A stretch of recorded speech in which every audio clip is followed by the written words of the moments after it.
their base as much as possible. In the meantime, I'm sitting here with some static D and some more stalkers in case the Zerg player decides to run in. I can always warp in some zealots here. So I'm actually going more gateways because I have this expansion up. So yeah, pretty much my strategy here, it's kind of a 3-gate Stargate, early expansion, fast upgrade. So I have 1-1 right now. I am about to get 1-1-1, so I actually decided to go for Protoss Plasma Shields because I was getting those Pheonixes. So these Zerglings are coming in back here. It looks like they're about to attack on this position right now. I'm still committing to these Pheonixes and heavy Stalker play. In the meantime, TikTok has roaches for the Ling, so I'm not really committing that many Zealots in right now. A couple of Zealots would actually be nice to throw into the mix here, and this Dark Templar is not going to be able to kill anything because it's one guy against like 15 Stalkers. He's not going to be able to do anything there. So at this point, we see that he's coming. It's not always wise to just go up here and then start shooting. You know, Zerglings or Stalkers are trying to get into a base. It might be beneficial for them to actually go and attack you. You have home base advantage. You know exactly what to expect. So it's actually not that bad for sometimes to just let them break the rocks and go into your base. And what I did here is whenever I'm trying to defend outside of my base, I'll bring in a pylon because then I can warp in units immediately, and that's actually saved bases with me and TikTok a bunch of times. Zergling's coming into this expansion right now. I only have one cannon. He's doing a pretty good job taking out my probes right here. I'm trying to fight them off. I wasn't able to get any of them out in time, but these Zerglings now have charge, and they are trying to get into here, and Zergling's actually going straight past here. I didn't have a sentry or a probe to temporary pylon block, but I am able to get these probes out at least. If you do see a wave of Zerglings coming into your base, don't just wait and try to fight them off with probes.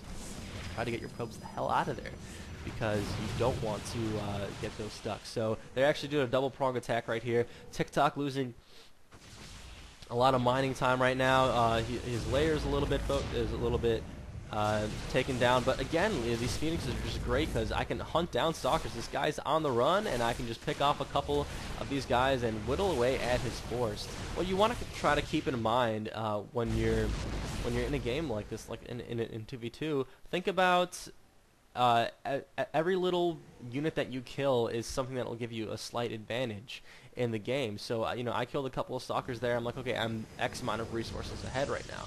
So you kind of want to try to think about that, like have the resource or units lost tab in your head, because that kind of helps you gauge where you are in the game. If you've lost a lot of units, then you know you're probably a little bit behind. But also, if you expanded earlier, then maybe you can afford to get a loss like that. So Static D is also very useful. Having a couple Zealots back here and a couple cannons, especially against a Zerg player, is very nice to have as well.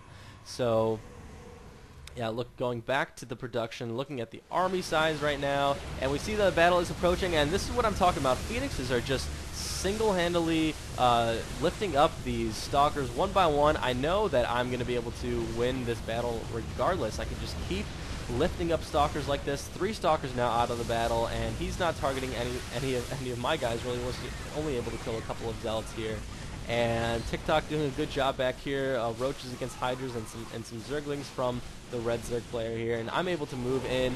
Overseer there being able to pick out the Dark Templar. So it's a nice little trick to have these Pheonixes in here. So we are about to take down this Nexus, and this game is really in our grasp right now. We have very good momentum. We have denied them a base. He doesn't have any mining capabilities left. We are going in here, so yeah, the replay bar is covered up, but I can see exactly when the game is going to end, and I also played it. So I'm just going to go ahead and say this game is about to end soon, but I thought this was a nice little 2v2 match because it showed a little bit of an unconventional use of Pheonixes. Typically, people see them as a you know, an air-to-air defense, you know, against mutas, which is nice, but they're also really good to just thin out numbers like this. Like sometimes people think you know, you need High Templar, you need Colossus to kill Hydralisks, but if you have an upgraded army like this, which is something that Kibikaki actually does, he almost never really goes High Templar and Colossus against Zerg. He just goes Mass Stalkers, and he out-upgrades the Zerg.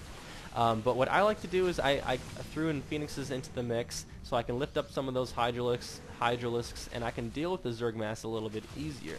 So the Pheonixes, I think, are a great unit for that. And also, definitely, I could have been doing some more harassing around the map.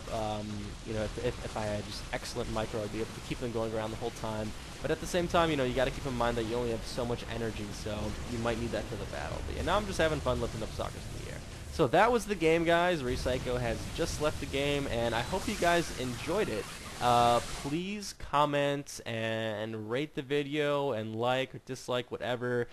Please subscribe if you did like the video, and if you don't like the video, subscribe too, because come on, just subscribe. Yeah, and also subscribe to IC Cup TV because it is a great channel with a lot of good pro matches, and I definitely recommend checking that out. And some of my casts are on there too, so yeah, that's about it, guys. Thank you so much for watching, and stay tuned for the next episode of Maze Esports.